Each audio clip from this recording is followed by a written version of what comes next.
આમાંથી તારે 20 દ્રાક્ષ કાઢવાની છે અને જે પાંચડો આવતો હોય ને જેમાં એ દ્રાક્ષ તારે ખાઈ જવાની.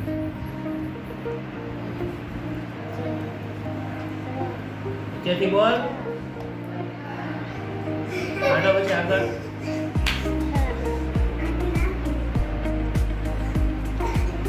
થોડી વારમાં કરું. તારું કામ છે.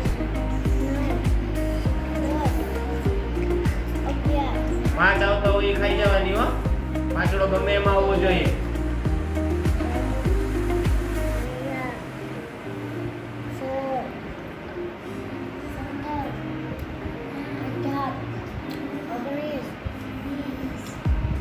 સરસ. 6 આવશે ત્યારે ખાવાની છે.